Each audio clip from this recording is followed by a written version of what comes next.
This is the application for the LinknLink EmotionPro. Here we can see this is our start screen letting us know what we have with LinknLink. Right now I just have the EmotionPro and then two sub areas. So the EmotionPro itself allows you to have a light sensor and a motion sensor, but you do have to set those up in order for you to actually have access to them. But if I select here, this is just another way to access them once I've gotten everything situated. You can also add an appliance. Now this is going to be for use with an IR blaster. So in my case, if I do an air conditioner, I can add this via Home Assistant or via the application itself. So if I select next, you would add an appliance and you would search for your appliance here, and then it would allow you to set up the IR blaster. I will not be doing that at this time, but we have our home. We can edit, so manage our devices. If we have multiple devices, we can move them around. So in this case, even though this is a single device, if I want my light sensor to be up top, I can do that and then just hit done, and that'll allow me to reorder. Moving on, if I press the plus sign over here, I can add a device, I can add a scene, I can add a QR code, or I can add a third-party service. Now that we've seen the EmotionPro itself, notice there's not a lot to do from that page there.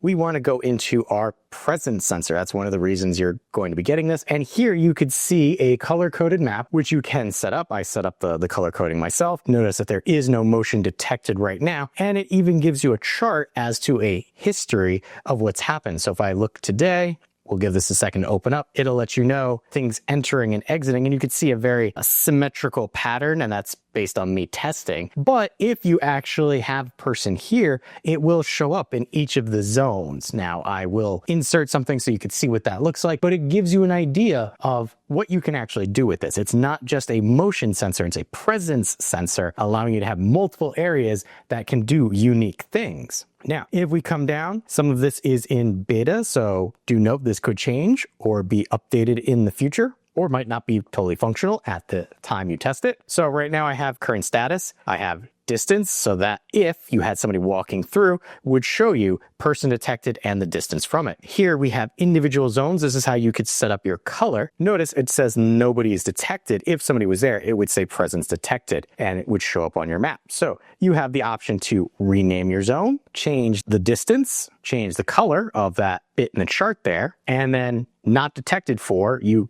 By default, it's 5 minutes, but for testing purposes, knocked it down to 5 seconds, and then detected for 2 seconds, meaning how long does something need to be in this area before it'll actually trigger, and then push notification if you want to be notified of somebody in that zone. And you could do that for all of the zones that you have. And then here we have for overall, not just the zones, not detected for X amount of time, and then armed notification. Well, I have it disabled, but you can set it up so that it sends you a notification that things are armed. Sensitivity, how sensitive do you want the triggering zones to be? Well, that's how you can change it. You have low, normal, and high. I have it on high for the purposes of testing. Coming back up in our presence area, 3 dots in the corner allows us to export our data, shows us an installation guide.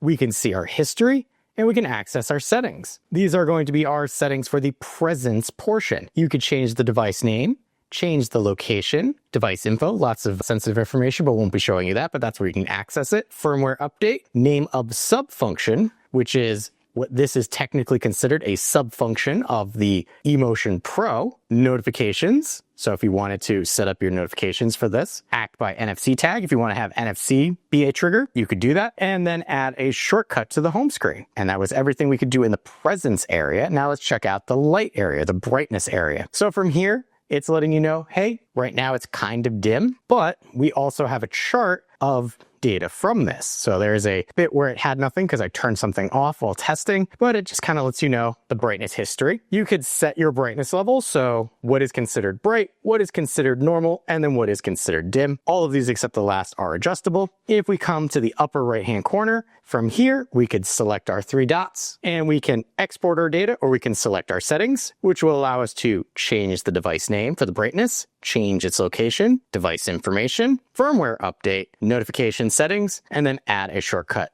to the home screen. That's all going to be for this sub functionality. Now, if we come to the bottom of the overall LinknLink app, we do have the ability to set up routines. Now, these routines are going to be primarily inside the LinknLink app itself. So if you're going to use something like Home Assistant or Alexa to set up your routines, you don't have to worry about coming in here. But I wanted to show you this. It's a very similar if this then that when an event triggers from do this action and under these conditions. And then you could even choose grouping. Moving on to the Me, this is going to be for your account information and history. So you have your notification center. Well, it's going to show you any notifications that you happen to have. Manage your homes. Do you have multiple homes? If not, don't worry about it. Invite members. If you want to invite members to be part of your household, that will show a QR code. Not going to show you that. Activation code is for storage on LinknLink servers. Third-party services. If you want to link up your third-party services, here you go. Alexa, Google Home, Home Assistant, and LWS. Online manuals for your device. File library. Well,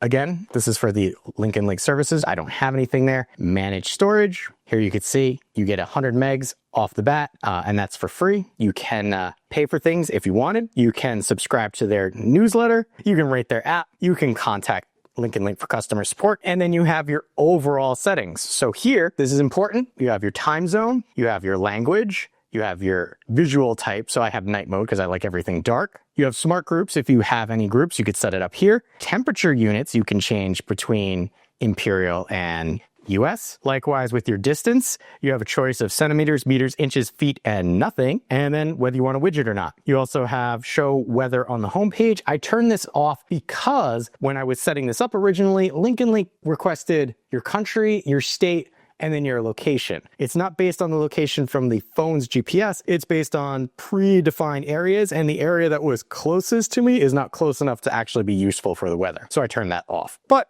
just know you can toggle that right there. You also have vibration. You can turn that on and off, and then clear your cache. I was recommended from LinknLink after I updated the firmware of the eMotionPro to come in and clear the cache first. So just know if you need to do that, this is where you would come and get that. And that has been everything that we can do in the LinknLink app for the eMotionPro.